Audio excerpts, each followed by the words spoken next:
et bienvenue dans cette nouvelle vidéo, mon bilan du coup de lecture, comme vous pouvez le constater, du mois d'octobre. Oui, j'étais en train de faire mes photos pour mon feed Boostagram, donc on est en plein dedans, Halloween, etc. Donc il s'agit de mon bilan de lecture du mois d'octobre 2024. Ce mois-ci, comme d'habitude, je vais vous parler de mes achats. Et bien, j'ai été plutôt raisonnable, voire très raisonnable même, puisque je n'ai effectué qu'un achat. Donc oui, je suis très très fière de moi. Ce mois-ci, je me suis donc procuré le tome 2 de la série The Ruinous Love, Leather and Lark de Brynne Weaver aux éditions Verso. Si vous avez regardé mes vidéos précédentes, vous savez que j'ai adoré le tome 1 qui était Butcher and Blackbird. Cette série, mais elle est géniale. Et puis donc du coup, aussitôt acheté, aussitôt lu. Donc je vais vous en parler dans cette vidéo tout à l'heure, dans un de mes updates lecture. Spoiler alerte, j'ai adoré plus. Cette série est géniale. Mais je vous en parle tout à l'heure. Et alors, en fait, j'aurais dû faire un +2 dans ma pile à lire. Mais je l'ai pas fait tout simplement parce que ma soeur est allée en Italie dans les Pouilles au début du mois d'octobre pendant ses vacances. Et donc elle m'a ramené un petit livre, mais il est en italien. Alors, je suis d'origine italienne, mes grands-parents sont d'origine italienne. J'adore cette langue, j'en ai fait au collège, au lycée, etc. Mais je suis très loin d'être bilingue. Donc en fait, je suis très très contente. C'est un petit livre qui a l'air de se lire assez bien. Et je suis contente parce que j'ai lu quelques lignes et je comprends plus ou moins ce qui est écrit, donc c'est cool. J'ai pas tout perdu. Mais bon voilà, en fait c'est en italien, donc je l'ai pas rajouté à ma pile à lire. Je le lirai. Ça sera l'occasion de me remettre un peu dans l'italien, langue que j'adore. Mais bon voilà, ça sera pas lu dans le cadre de mon Bookstagram parce que c'est pas du tout ma langue maternelle et je suis très très loin d'être bilingue, donc je sais pas combien de temps ce petit livre là je vais mettre à le lire clairement. Mais voilà, en tout cas je suis très très contente de ce petit souvenir qu'elle m'a ramené d'Italie. En plus c'était présenté dans des boîtes mystères, j'ai trouvé ça super joli, elle m'avait envoyé des photos, je vous les mettrai en encart dans la vidéo pour vous montrer, c'était super joli. Donc voilà pour les présentations des livres du mois et je vous laisse avec mes avis lecture.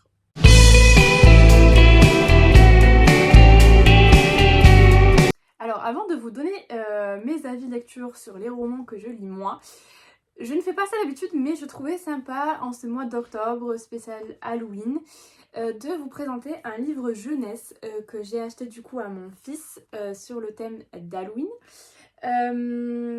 Alors, c'est pas une fête habituellement depuis petite que je fête forcément, mais en tout cas moi j'aime beaucoup l'ambiance et pour les photos etc, comme vous avez pu le voir là, ça m'amuse beaucoup.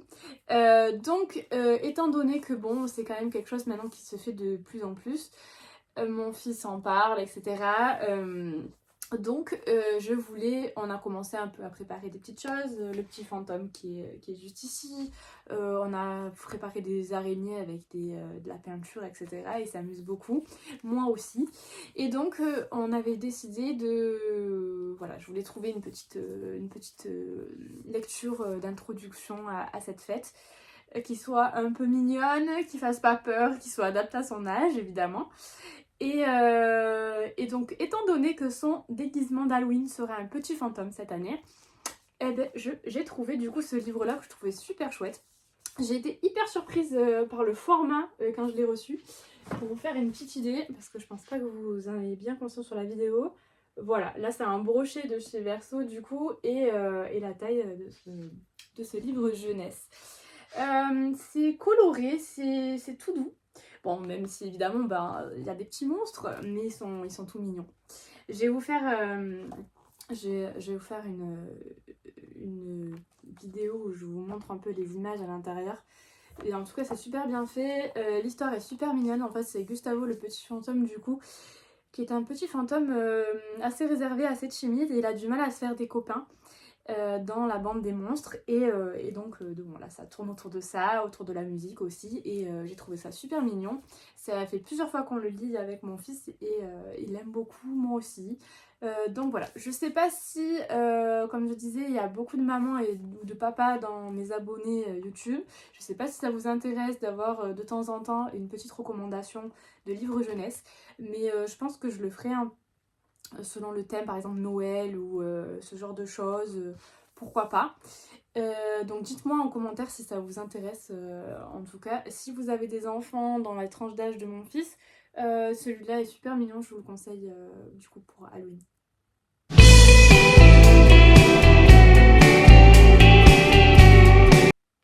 Pour démarrer ce mois d'octobre, j'ai commencé par Classer sans suite les femmes victimes de violences face à la justice de Violaine de Philippis Abat aux éditions Payot. Je vous lis le résumé. En France, l'écrasante majorité des violences faites aux femmes restent impunies et ignorées. Ce scandale doit cesser. Classé sans suite, 3 mots qui signifient qu'aucun procès ne se tiendra jamais. Aujourd'hui, seul 1% des viols aboutissent à une condamnation et 80% des plaintes des femmes pour violences dans le cadre conjugal sont classées sans suite, souvent par manque d'investigation. Le système judiciaire se montre donc incapable de garantir aux femmes non pas seulement un procès équitable, mais un procès tout court, leur refusant la reconnaissance de leur statut de victime et épargnant aux hommes leur statut d'agresseur. Si la parole des femmes s'est indiscutablement libérée ces dernières années, les oreilles de la justice sont quant à elles encore sourdes à leur plainte. Après un état des lieux édifiant du tunnel infernal que constitue le parcours des femmes victimes de violences, du dépôt de plainte jusqu'au classement, Violaine de Philippis Abat propose une lecture systématique des blocages expliquant cette situation catastrophique, héritage d'une justice férocement patriarcale et d'un sexisme fermement ancré dans notre culture, ainsi que des pistes d'amélioration à mettre en œuvre urgemment pour lutter contre la maltraitance physique, psychologique et judiciaire des femmes dans notre pays pour qu'enfin justice soit faite. Alors, ce livre-là, je l'ai dévoré, clairement. Il fait un peu moins de 200 pages et il n'a vraiment pas traîné. Alors, ici, il faut savoir que Violaine de Philippis Abat est avocate. Elle est engagée des droits des femmes, porte-parole d'Oser le féminisme et elle est chroniqueuse à Luma.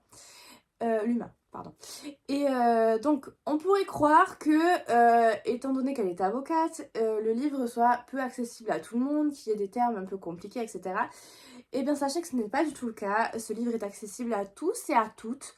Elle utilise des termes simples, faciles d'accès à tout le monde. Et pour le peu de petits mots un peu plus compliqués que les autres, c'est expliqué simplement, clairement dans le livre. Donc vraiment, n'hésitez pas pour ça. Le livre vaut vraiment le coup. C'est un livre court, vraiment intense, que je trouve énormément nécessaire, vraiment, et qui incite beaucoup à réfléchir, et je trouve ça super important. La plume de l'autrice, comme je vous le disais, au-delà des termes utilisés dans ce livre-là, la plume, elle, est vraiment fluide et très très claire. Donc vraiment, vraiment accessible. Que je pense que vous soyez victime ou non d'agression physique et ou sexuelle, que vous soyez un homme ou une femme, il faut vraiment lire ce livre. Il regorge d'informations et de bons conseils vraiment à mettre en place. Par exemple, je ne savais pas du tout que lorsqu'on va déposer une plainte, on pouvait directement être accompagné d'un avocat. C'est une chose, moi personnellement, dont je n'étais pas au courant et je suis contente de l'apprendre ici. Parce que malheureusement, le risque zéro n'existe pas et même si on n'est pas victime à l'instant T, on peut l'être un jour, le risque zéro n'existe pas. Donc c'est toujours bon de s'ouvrir l'esprit, de comprendre certaines choses pour les faire bouger, etc. Pour les générations à venir tout simplement et je trouve ça vraiment très très important. Donc du coup, vous l'aurez compris, je vous ai lu le résumé. Ici, l'autrice s'interroge beaucoup sur le fait que pourquoi les agresseurs présumés sont libres aujourd'hui dans notre société. D'où vient le fait que quasi tous les dossiers de plainte pour agression sexuelle ou agression physique envers les femmes sont classés sans suite. Donc il est vraiment bon de s'interroger sur tout ça, sur le rouage de notre justice française, pour peut-être trouver des solutions pour améliorer les choses à venir. Vraiment, en plus, je vous dis, il y a vraiment tellement de choses intéressantes dans ce livre que j'ai tué mon stock de marqueurs. Non. Ah, qui c'est qui a Bon, ben je vais vous laisser du coup.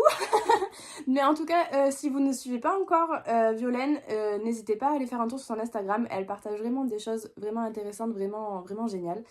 Donc que vous soyez féministe, pas féministe, je m'en fous, allez suivre son compte sur les réseaux et procurez-vous son livre qui est très intéressant et très très important.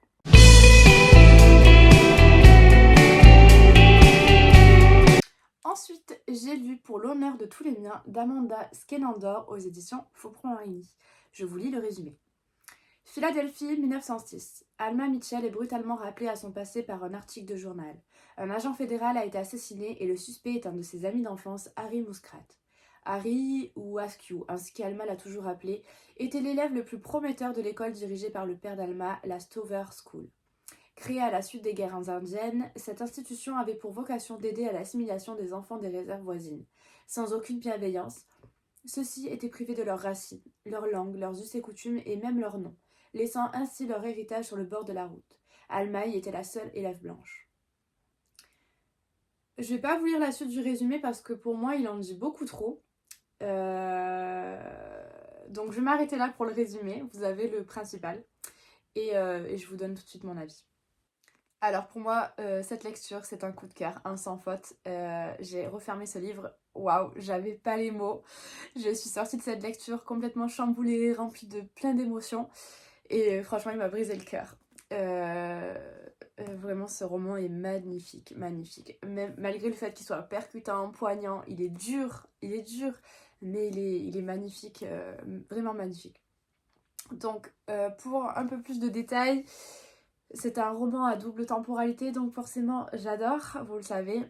C'est un roman fictif, mais inspiré de faits réels. Vous avez les notes de l'autrice à la fin, et moi ça, j'adore ça, vous le savez, parce que ça donne une autre dimension à la lecture, ça donne de l'authenticité et tout ça, et vraiment c'est magique en fait. Concernant la plume de l'autrice, j'ai beaucoup aimé. C'est une autrice que je ne connaissais pas jusqu'à maintenant avant de sortir ce roman de ma palle et vraiment une très très belle découverte. La plume est belle, elle est addictive, elle est belle, voilà, il n'y a pas d'autres mots. J'adore. D'ailleurs, l'autrice, je sais qu'elle a 2 autres romans, un déjà publié et un qui va être publié là début du mois de novembre, donc je pense que quand vous aurez cette vidéo il sera disponible en librairie. Il faut absolument que je me les procure et que je les lise. Donc le premier, je crois, c'est La seconde vie de Mireille Waste, je crois, si je dis pas de bêtises, je crois que ça parle de la lèpre. Et le second, c'est concernant une infirmière. Je sais pas exactement, je me rappelle plus le résumé, etc. Mais je sais qu'il sort là début novembre. Je sais pas si c'est pas un truc comme le 4 novembre. Et il faudra absolument que je les lise parce que cette autrice, vraiment, elle a conquis mon cœur. Il faut savoir que cette période-là et cet endroit du monde en particulier, lors de la conquête de l'Ouest, les guerres indiennes, etc.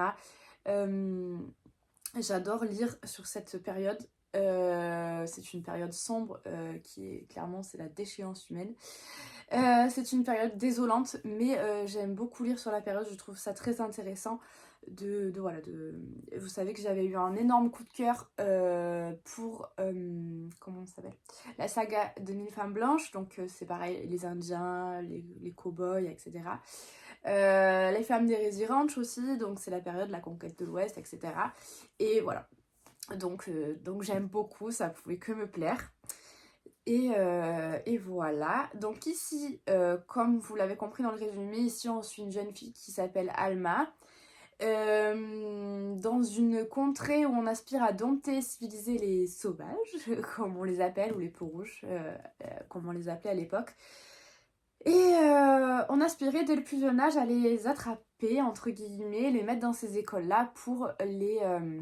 soi-disant les sauver, comme ils disent, sauf que c'est surtout pour les manipuler dès le plus jeune âge et en faire un peu ce qu'ils veulent. Et on en voit les conséquences, etc. Et c'est horrible. Donc en fait ici, le père d'Alma, alors je vais pas vous dire de bêtises, il me semble qu'il est pasteur, ou du moins il est de confession évangéliste ou catholique, un truc dans le genre. Et en fait, il crée une école de ce type-là et il demande à sa fille, donc Alma, il me semble qu'au départ, elle a 7 ou 8 ans, un truc comme ça. Et elle va lui demander, donc ils vont lui demander d'étudier avec les Indiens pour leur servir d'exemple, plus ou moins, qui suivent la voie, en gros. Mais bon, évidemment, Comme elle le dit dans le résumé, il n'y a pas du tout de bienveillance, il y a des méthodes vraiment horribles. Il y a des choses qui se passent, c'est vraiment horrible. Et voilà. Donc, par contre, j'ai beaucoup aimé le personnage de Alma. Je trouve que pour son âge, elle raisonne vraiment très intelligemment, elle voit des choses, elle se pose des questions. On voit qu'elle est pas bête et qu'elle suit pas le troupeau, voilà. Malgré son entourage familial assez malveillant, pour le coup, elle va vraiment ouvrir les yeux et j'ai beaucoup aimé ce personnage pour ça. Donc vraiment, voilà, c'est un coup de cœur. Moi, je peux que vous inviter à lire ce roman, vraiment, il est magnifique. Même si il y a des passages où il faut être un peu accroché quand même parce que c'est vraiment dur, voilà, mais allez-y, foncez parce que je regrette vraiment de ne pas l'avoir sorti avant de ma palle parce que je sais pas pourquoi il a traîné autant. Parce que vraiment, waouh!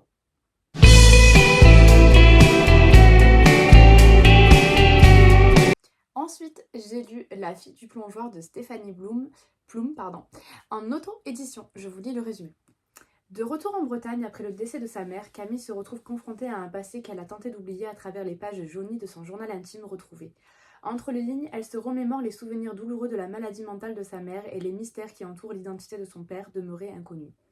Une plongée dans les univers tumultueux de l'adolescence où les tourments intérieurs se mêlent aux amitiés indéfectibles et à un amour de jeunesse. Un roman au goût de sel et d'embrun qui capture l'essence universelle des défis et des triomphes de la jeunesse des années 90. Alors, pour commencer déjà, on va mettre les choses au clair. Il s'agit ici d'un service presse, donc c'est une collaboration commerciale non rémunérée. L'autrice m'a gentiment contactée pour me faire confiance et m'envoyer son roman pour que je vous fasse un avis, un retour sur ma lecture. Et donc je la remercie grandement pour sa confiance. Vous savez, si vous me suivez depuis un moment, qu'il s'agit de service presse ou non, j'ai tendance à donner un avis honnête.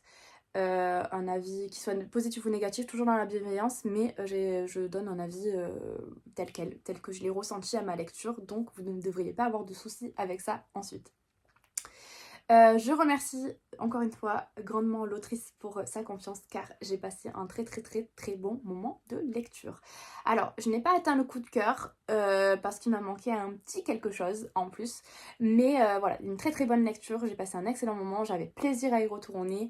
La plume de l'autrice, elle est douce, elle est fluide, elle est immersive. Donc voilà, j'ai passé un bon moment, j'avais envie d'y retourner. Donc quand c'est comme ça, c'est que le match est bon en fait. Alors il faut savoir que ce roman Service Presse, je l'ai reçu au début du mois d'août. Et moi personnellement j'ai tendance à, quand je reçois un service presse, le lire assez rapidement parce que j'estime que si j'avais été autrice moi-même, que j'avais envoyé mon roman à quelqu'un, j'aimerais avoir un retour assez rapide en soi. Donc c'est pour ça que j'aime bien fonctionner comme ça. En plus, bon, des services presse j'en reçois mais pas énormément non plus, donc c'est gérable. Et j'ai tendance à fonctionner comme ça habituellement. Là, j'ai préféré attendre le mois d'octobre pour le sortir tout simplement déjà vis-à-vis de mon planning de lecture qui était assez chargé jusque-là et vis-à-vis de mes challenges en cours, etc. Et j'avais aussi envie de le sortir au moment où j'avais vraiment envie de lire le livre pour éviter de passer à côté tout simplement. Parce que des fois, ça peut arriver. Et franchement, j'ai bien fait parce que je l'ai sorti au bon moment, je l'ai senti. Alors, si vous voulez, à ma lecture, je ne sais pas trop comment expliquer, mais j'avais l'impression d'être dans une petite bulle de douceur. C'est exactement la lecture que j'avais besoin à ce moment-là. Et j'adore ressentir ça à la lecture d'un roman. Malgré le fait que dans ce roman, attention, il y a énormément de thématiques assez dures, malgré tout. Mais voilà, à ma lecture, je me sens sentie bien dans cette lecture, dans cet univers. Et voilà, c'est une lecture que j'avais besoin et que je me suis sentie bien à ce moment T et au moment T de ma vie. Et voilà, je suis très contente de l'avoir ouvert et d'avoir attendu un peu finalement. Donc ici, vous l'aurez compris, on est sur une histoire tranche de vie. L'autrice va nous parler d'espoir, d'amour, d'amitié, de famille, de reconstruction, de secrets de famille, etc. Voilà, donc vous avez tout ça ici. Donc comme je vous le disais, la plume de l'autrice, elle est fluide, elle est douce, elle est immersive.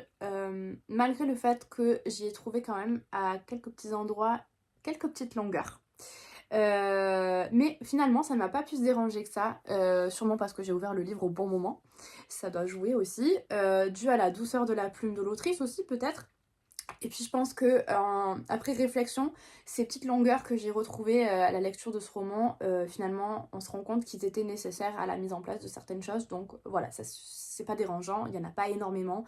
Donc voilà, ça m'a pas empêché de passer un bon moment de lecture. Alors il faut savoir qu'ici, c'est un roman du coup choral. Et on va pas suivre que Carole et son amour de jeunesse ou exactement. On va vraiment suivre plusieurs personnages et c'est vrai qu'au début c'est assez déroutant parce que on va avoir les pensées d'un coup de Camille à ce jour-là, on va avoir les pensées de Ludo, je ne sais plus les noms, etc., de Charlotte, machin. On va rencontrer plein de personnages et on va pas savoir vraiment au départ qui est qui par rapport à qui. Et c'est vrai que du coup c'est intriguant et on a envie de savoir. Malgré tout, c'est très très bien fait parce que ça nous fait cette impression, mais pas très très longtemps.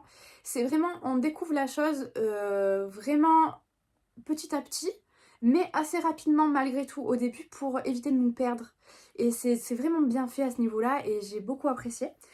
D'autant plus que les chapitres ici, ils sont relativement courts, donc vous savez que j'aime beaucoup ça. Je trouve que ça donne une certaine dynamique au roman et j'aime beaucoup ça parce que du coup on n'a pas l'impression de perdre notre temps.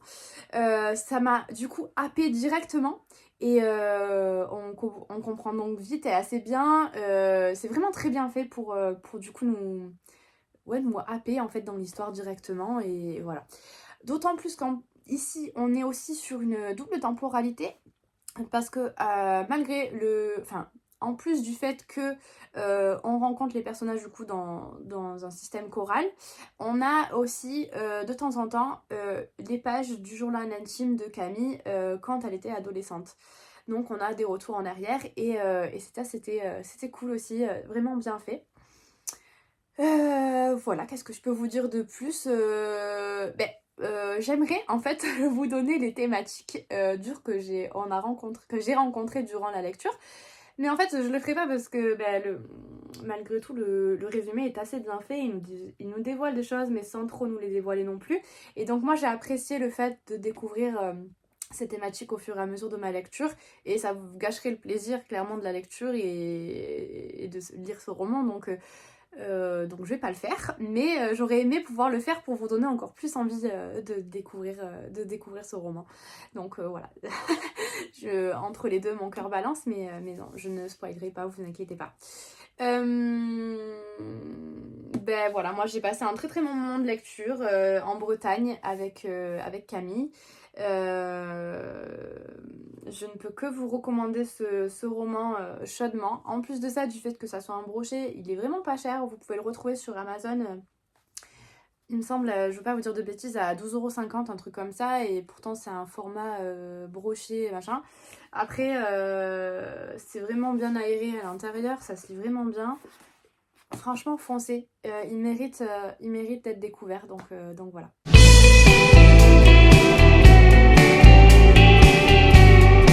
Alors ensuite on quitte la Bretagne pour rejoindre l'Écosse avec le dernier message de Nicolas Begley aux éditions Pocket, qui est donc le tome 1 d'une trilogie. Je vous lis le résumé.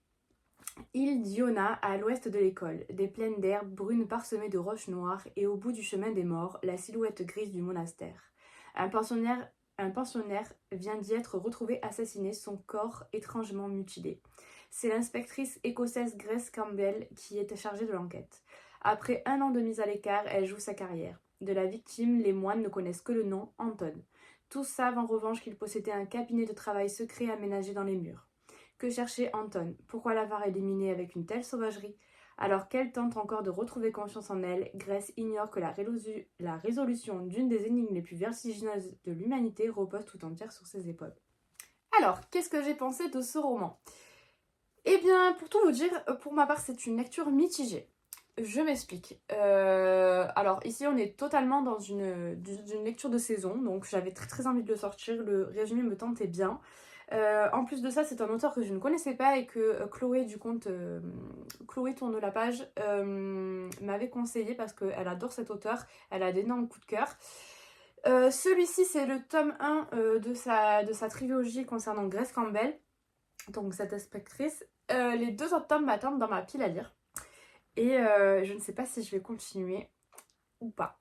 En fait, la fin de ce tome-là me donne très très envie d'aller lire le tome 2, parce que même si on a le dénouement de cette enquête-là, malgré tout, sur la vie de Grace Campbell, on nous laisse à un moment où franchement, t'as envie de lire le deuxième.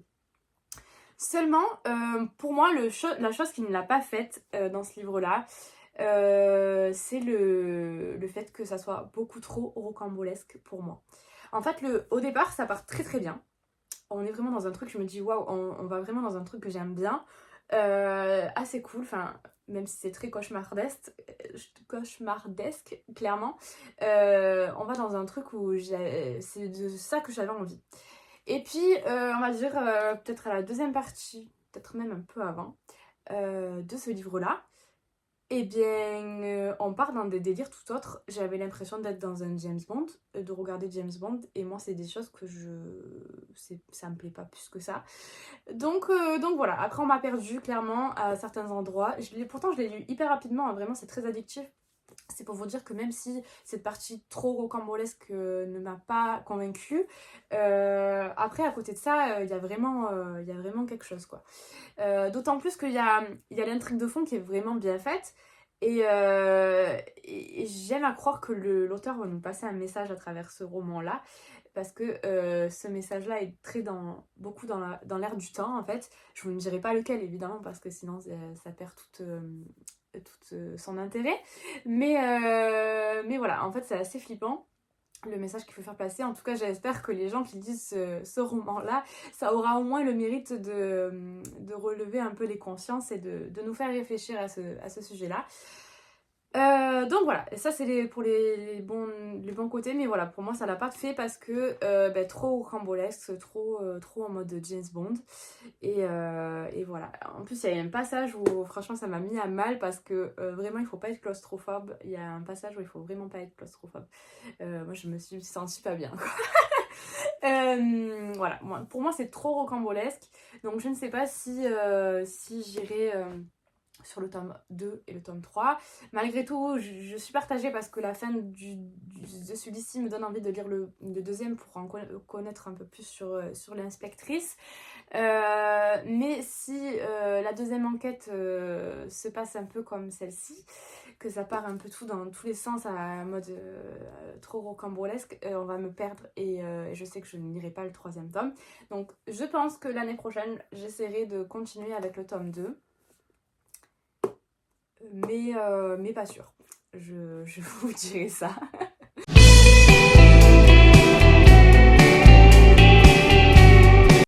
Ensuite, j'ai lu Les Arènes Lark, le tome 2 du coup de la série The Wellness Love de Bryn Weaver aux éditions Perso. Et zéro suspense du coup, puisque je vous l'ai déjà dit en début de vidéo. Aussitôt acheté, aussitôt lu. Et cette saga, c'est clairement mon petit plaisir coupable, je l'avoue, vraiment, parce qu'elle est géniale, elle est démente, je me régale, il n'y a pas d'autre mot, je me régale. Cette série, clairement, elle rentre officiellement dans mes sagas chouchou, dans le top de mes sagas chouchou, vraiment, parce que elle est juste incroyable.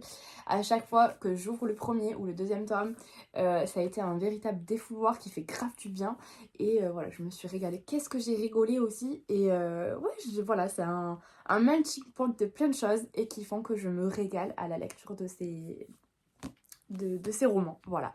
J'ai vraiment hâte de la sortie du tome 3. Ça va être très très dur d'attendre jusqu'en mars 2023. Et en même temps, c'est beaucoup trop rapide parce que j'ai tellement pas envie de quitter définitivement cette série que même si je me languis d'avoir le tome 3 entre les mains et de le lire parce que j'adore, je prends un plaisir de dingue à lire cette série, eh bien j'ai pas envie de l'avoir tout de suite non plus parce que j'ai envie de faire durer le plaisir. C'est comme quand j'ai lu ce roman, quand j'ai lu le premier, j'avais envie de le dévorer et en même temps j'avais envie de prendre mon temps parce que j'avais pas envie de sortir de là en fait. Et clairement, ma prochaine lecture, ça va être compliqué de la choisir parce qu'une fois que je suis sortie de là, bah, je suis très très très très triste de quitter les personnages, de quitter cet univers. Je suis tellement bien là-dedans. Je crois qu'il va falloir que je consulte d'ailleurs parce que c'est très bizarre de dire des trucs comme ça. Mais voilà, moi je me régale, je passe un excellent moment. Alors attention, attention, pour un public averti évidemment, il y a énormément de trainer warning, donc faites attention à ça, à pas à mettre entre toutes les mains. Et c'est là où je voulais en venir, c'est que vraiment chapeau à l'autrice parce que je trouve qu'elle manie le truc vraiment à la perfection. En fait, on a un univers hyper glauque, hyper sombre, hyper gore des fois. Et en parallèle, on a un côté hyper sexy, hyper romantique, hyper respectueux entre les personnages. C'est totalement deux choses opposées et qui se marient à la perfection. C'est vraiment dosé, mais parfaitement par l'autrice ici. Et vraiment, bravo à l'autrice parce que vraiment, je sais pas comment elle fait pour gérer ça. Et c'est tellement bien fait en plus que. Parce que c'est là où, voilà, je voulais en venir. C'est que, voilà, on a ce côté hyper sombre, hyper glauque, hyper gore. Et à côté de ça, malgré tout, que ça soit dans le tome 1 ou dans celui-ci, je trouve que leur relation amoureuse entre les deux, entre chaque personnage à chaque fois, elle est vraiment saine, respectueuse et il n'y a pas tellement de toxicité. Je dis pas tellement parce que je pense qu'il y en a quand même un petit peu, mais c'est voilà, c'est pas le genre de relation toxique qu'on retrouve habituellement.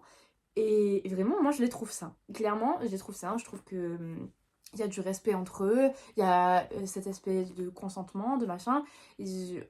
Voilà, c'est vraiment des relations amoureuses saines dans un univers hyper glauque. Voilà, c'est le résumé en gros.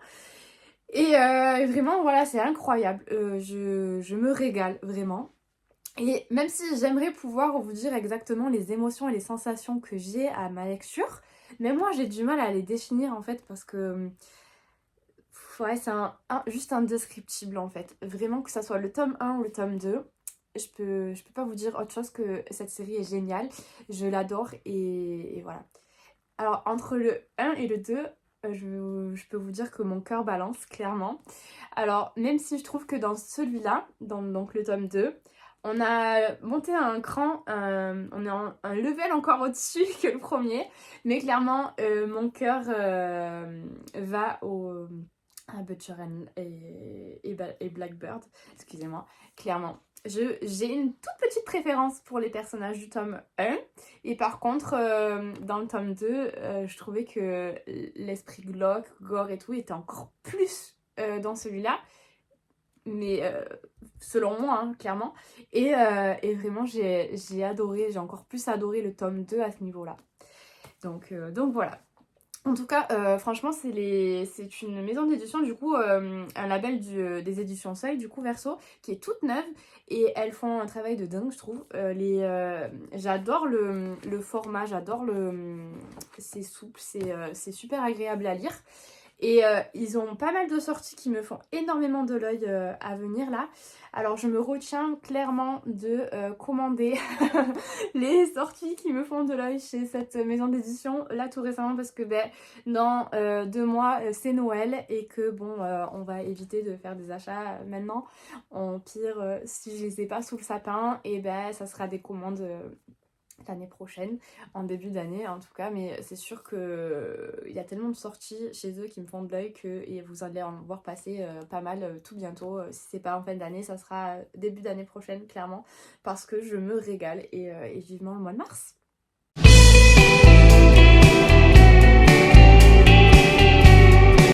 Et pour finir le mois d'octobre, j'ai lu Ensorcelé de Laura Thalassa aux éditions Roncière.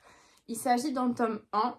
Le tome 2 est prévu pour fin novembre et il me semble qu'il y a 3 tomes de prévus au total. Il me semble, si je vous dis pas de bêtises.